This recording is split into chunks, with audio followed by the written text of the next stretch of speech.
All right, this is my first time speaking at IrisCon, so just by way of introduction, I'll tell you a little bit more about our team at Symantec. I'm part of the very excitingly named Threat Hunter Group. We're broadly tasked with investigating critical or potentially critical attacks on customer networks. That kind of breaks down into 50% espionage, 50% high-level cybercrime, usually ransomware, and with a view to improving how we protect our customers against those kinds of attacks, but also sharing actionable threat intelligence about those attacks with our customers. We're split into three groups. At the coalface, there's our threat hunting and research team. They're incident investigators and malware reverse engineers, and the findings of their investigations are then used to train analytics, AI-powered analytics that are made to find similar, not identical, but similar patterns of a malicious activity in other customer environments. And these alerts go out through our console, but then we also then use them as investigative leads for ourselves to launch new investigations. So there's kind of what I call a virtuous circle there. And then where my team comes in, we take all of those findings of these investigations and we turn them into threat intelligence, human-readable threat intelligence reports for our customers, and they're also used to enrich our threat intelligence API. These are some examples of the threat intelligence that we create. The blogs are kind of like the public part, the tip of the iceberg, but under the water, there's a lot of stuff that we share directly with customers, in particular threat alerts, which are intended as being really short form, rapid sharing of IOCs. 95% of them are about ransomwares, and the idea is to share those IOCs with customers ASAP, because with threat intelligence, the fresher the info, the more useful it is. We also produce an email news bulletin every day for internally and customers, and we're also involved in Twitter and the threat intelligence API that I mentioned earlier on. But anyway, I'll move on to the topic of the conversation. I'm going to split it up into two bits. First of all, I'm going to try and talk about overall macro trends and then get into the TTPs that we're seeing being used by ransomware actors at the moment. So the headline figure here is that ransomware attacks are trending upwards. We monitor ransomware leak sites, and we think that the numbers posted there are probably the best indicator of overall ransomware activity. This is because most ransomware actors are posting their attacks on the underground, and by and large, they tally with real-world activity. Occasionally, they make spurious claims, but most of the time, they're actually correct. As you will see, there was a dip in activity there in Q4 of last year, Q1 of this year. The main reason for that was there was significant law enforcement actions directed against two of the biggest ransomware operations at the time. One was Lockbit, the other one was Noberus, who are also known as Black Cat or ALF, and that caused a bit of a dip in ransomware activity, but it came roaring back to life in Q2. If you look at who the biggest actors are at the moment in Q3, there's some interesting things happening. So if I would have showed you this slide a quarter ago or last year, Lockbit was at the time, by and large, the largest ransomware operation going. They had a huge ransomware as a service operation, which is like essentially they're franchising out their infrastructure and their payload to what are called affiliate attackers. But what has happened in Q3 is they've been overtaken. They've lost their market share, and they've been overtaken by a new group called Ransom Hub. They only launched in February of this year, but they're already the number one ransomware group. Another group called Quillen, who are also known as Agenda, have also been beneficiaries of Lockbit losing some of their affiliate attackers. If we look a little bit more detail into the decline of Lockbit, I mentioned the February law enforcement operation directed against them, which they recovered from in Q2. But then they suffered a second blow later on this year in May when the US authorities indicted the ringleader. Is a guy known as Lockbit Sup, and they actually named him as well. And I think this really impacted on their operations because authorities at the time indicated that they had some information on who his collaborators were, who his affiliates were, and I think there was probably a degree of loss of trust there with Lockbit Sup. The other thing probably driving their decline is that people like Ransom Hub and Quillen are reportedly offering much better terms to affiliate attackers.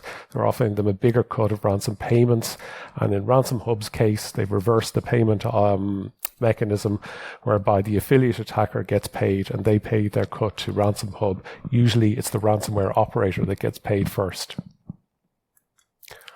Okay, this is a comparison between the overall amount of ransomware activity in Q3 and what we have seen ourselves. Obviously, our data set is an awful lot smaller. We investigated 42 ransomware attacks, and there was over 1,000 publicly claimed ones. But there's some interesting disparities here. So, for example, while Ransom Hub is number one all around, it actually accounted for 1/3 of the ransomware attacks that we saw. Ditto with things like Akira and Play. Now, there's probably multiple explanations for this, but we think the most likely one is that it points towards the fact that attackers using Ransom Hub in particular, also Akira, tend to be a little bit more skilled than your average person using Lockbit, for example.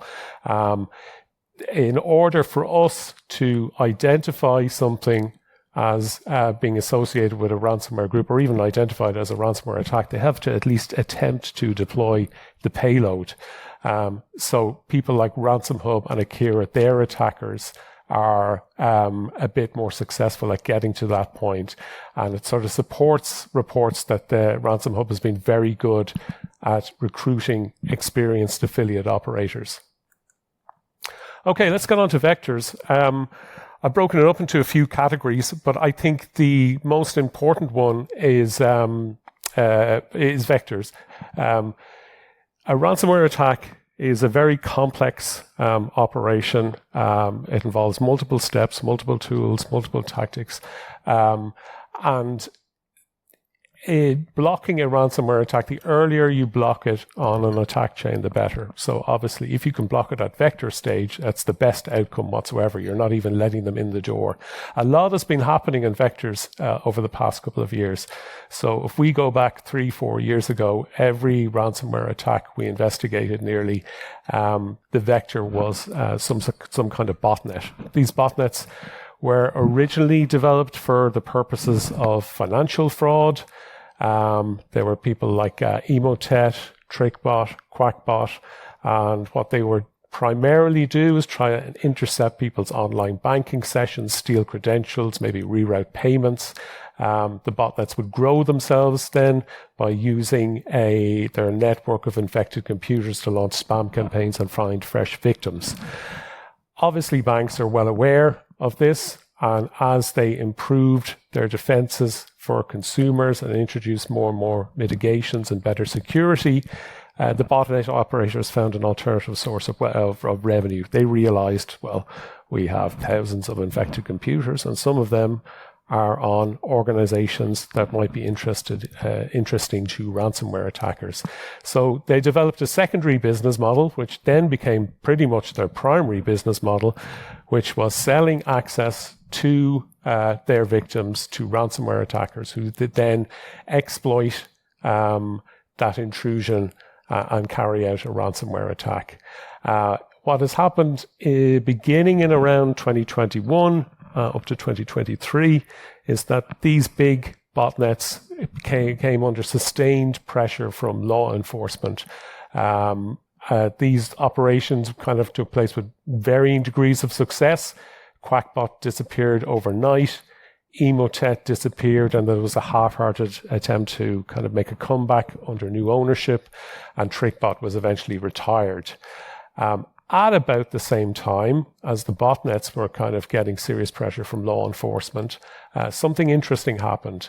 There was a series of fairly, critical vulnerabilities discovered in Microsoft Exchange, and they kind of came with such regularity that I think it was a little bit of a light bulb moment for attackers, because they realized the organizations that we are interested in attacking, they are more than likely going to be using something like Exchange, and they realized that this was that had some great potential as an infection vector. The next stage, the next logical stage was, well, what other applications are these organizations using? And what has occurred now is that all of these kind of enterprise applications, every time they're updated, every time they're patched, attackers are combing through the notes there, trying to find interesting vulnerabilities that have just been patched and scanning for them. And what is happening is that often it's within a case of like hours after a vulnerability is patched that you will see scanning campaigns commence. I've mentioned some of the big ones there. There's been a lot more. Citrix Bleed, in particular, last year was behind an awful lot of ransomware attacks. We don't think the ransomware operators themselves are scanning for vulnerabilities. We think it's specialist operators known as access brokers, and then they're selling on their more interesting victims to the ransomware groups.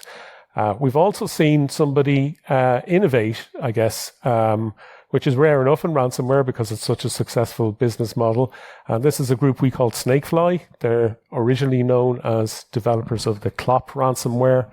And they have done a good line of finding zero-day vulnerabilities, most notably in MOVEit file transfer. They found a 0-day, hit multiple customers using MOVEit, stole data from them, and presented them all with a ransom demand in one single campaign. They didn't even have to encrypt computers. They didn't bother with the ransomware itself. They found several other 0 days and did similar things, but MOVEit was probably the most successful one. They have since gone back to using the Clop ransomware. I think that's probably because their pipeline of 0 days has dried up for the moment. But I wouldn't be surprised to see them going back and doing the same thing again if they find more, or indeed other attackers trying something similar, because they're all watching each other and they're all mimicking successful tactics. One thing to know about ransomware is, aside from the actual payload itself, the thing that does the encrypting, the vast majority of tools we see used in the attack chain to prepare for the deployment of the payload are actually legitimate software. And one class is living off the land. We have a very narrow definition for living off the land, which is our kind of tools native to the OS or developed by the OS developer, mainly Windows tools.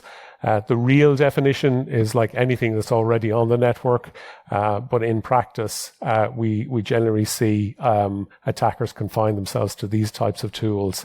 PowerShell used an awful lot. It tends to be like a bit of like a Swiss Army knife for attackers.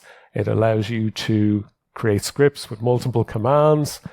You can then obfuscate those scripts to make them less obvious.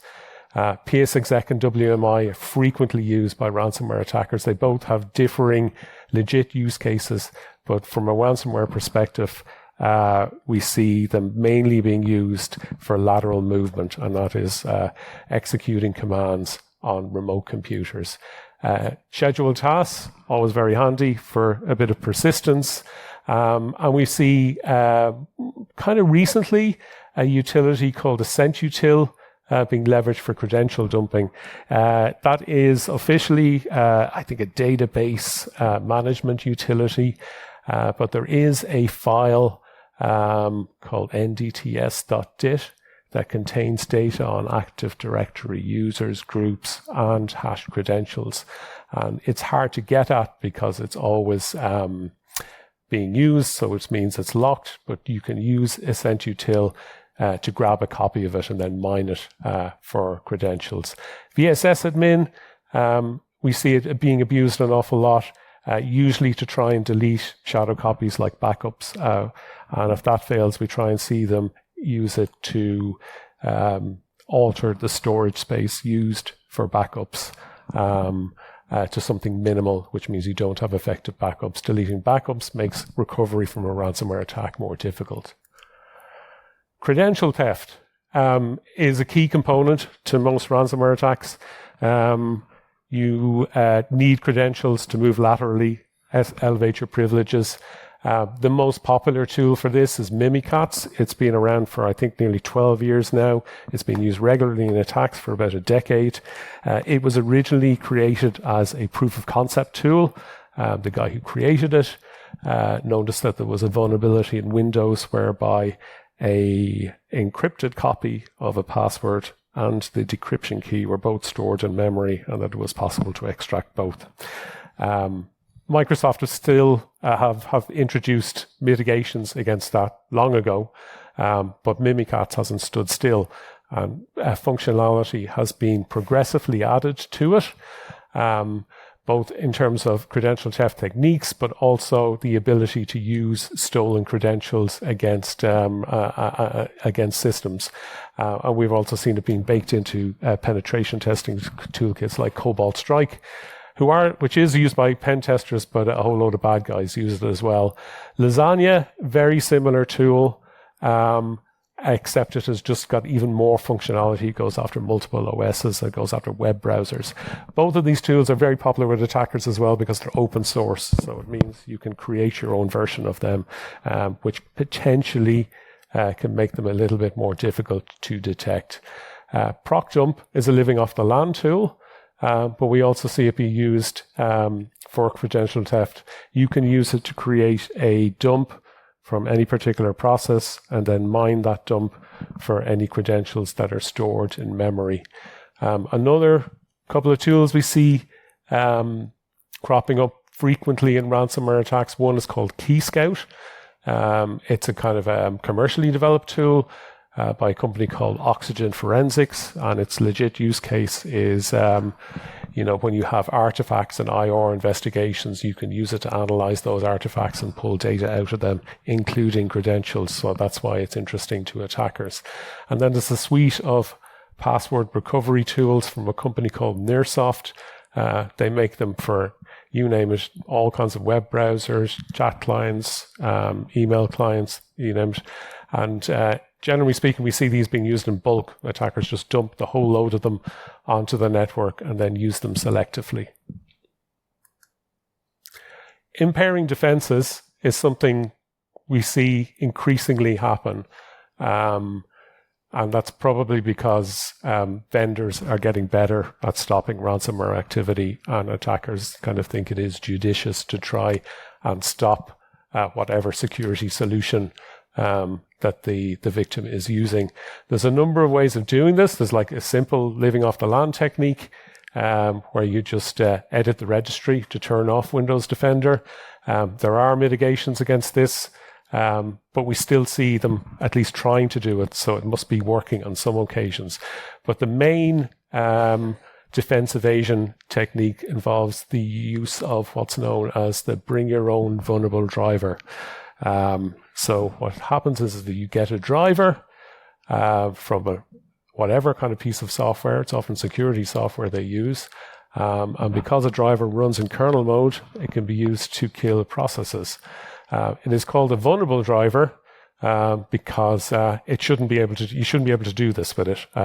If it is correctly written, if the developers follow best practices, it should only work with the software it's intended to work with, but a lot of them don't do that. They're usually paired with an executable, so you'll see the driver doing the dirty work and the executable giving the instructions. I've listed some of the more frequently seen brand names that we've encountered over the past year, and they tend to cycle through various different drivers. So as awareness of one vulnerable driver emerges, they tend to go and find new ones instead. I mentioned earlier on that the vast majority of tools we see being used in ransomware attacks aren't malware, they're legit software. And I guess this is maybe the biggest classification of legit software we see being used, other than living off the land tools. Remote kind of desktop type tools have been a feature of ransomware attacks for, I think, maybe 3 or 4 years now, maybe more.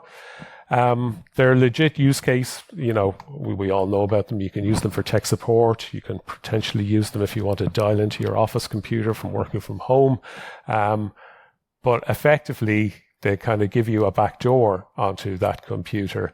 And there's lots of functionality there, such as the ability to download files from that computer, which is handy if you want to steal data before encrypting. I've listed some of the more commonly used ones there. But the real list of those being used in attacks is much, much longer. What is happening is that as awareness about things like AnyDesk in particular, and some of the other big names there grows, attackers are looking for tools with similar functionality, but have less of a reputation for being used by malicious actors. More recently, RMM software, we're beginning to see it being used a lot in ransomware attacks. Its legit use case is kind of monitoring your network, rolling out software updates or rolling out new software. And attackers have realized, hang on, maybe we can use this to roll out the ransomware as well. So PDQ is the one we see being used a lot. Etera crops up a fair bit too. But this is kind of a growth area amongst ransomware attackers as awareness of this one grows amongst them. Finally, data exfiltration.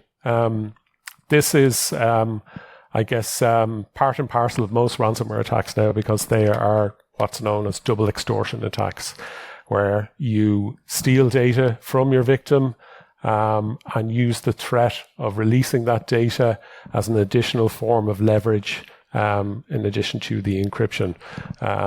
This is in response to organizations being better prepared for ransomware attacks, being able to recover their networks because of backups. So that threat of having a data breach gives you some extra leverage, and indeed often it's probably the more effective form of leverage, at least from what we've seen. There are lots of tools kind of used to further data exfiltration. From a living off the land perspective, PowerShell can be used to archive files, get them ready. You can turn on RDP and therefore enable that sort of exfiltration using tools that I mentioned earlier, like AnyDesk and Splashtop. How often they're used for exfiltration in practice, we're not sure, because they're kind of black box. You know, you don't really see what goes on between client and server, but they certainly have that capability. The big tool, I guess the most frequently used one, is Orclone. It is open source. So again, you know, attackers can kind of grab it, modify it, you know, create their own little version of it that is unique.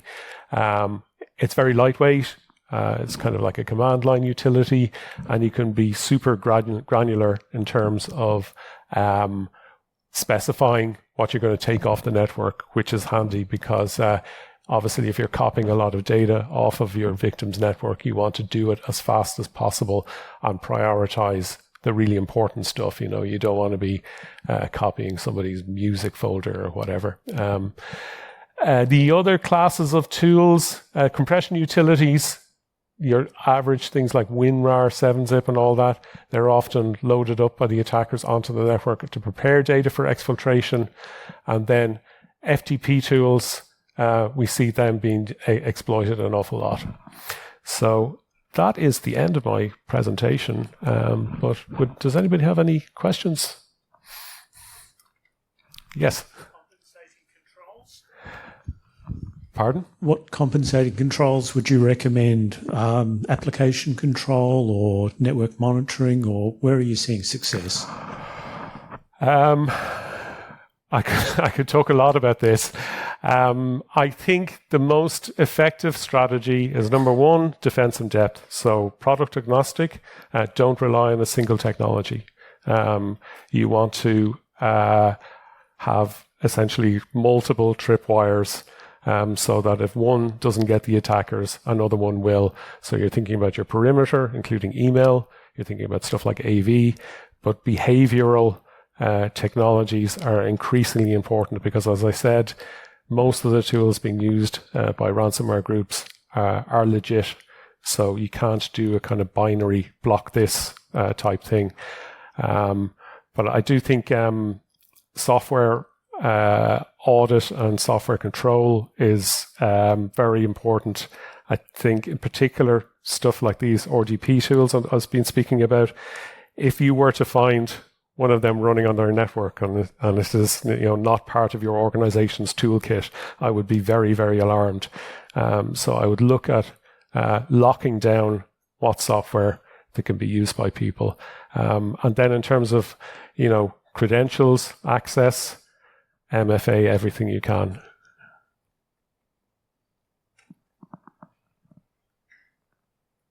Anyone else? I think I have some prizes to give out, but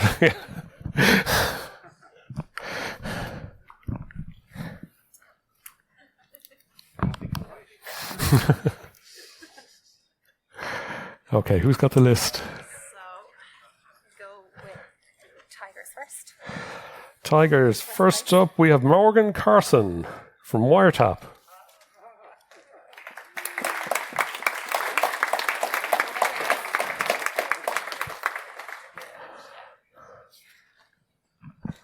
Well done, Morgan. Good job. Next up, Greg Ironside from Nostra.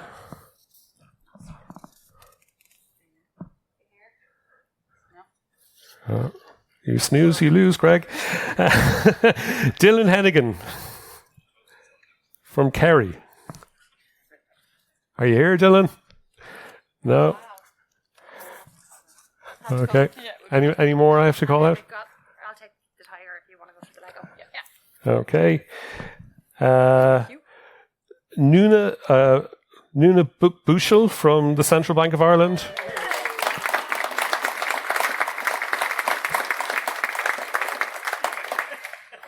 Congratulations. Thank you very much. Thank you. And then we have Garrett Brown from Canada Life.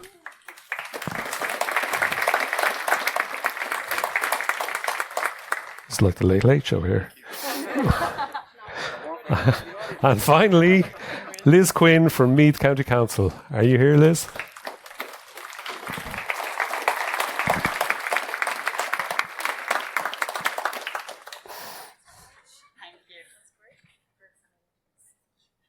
You have papers.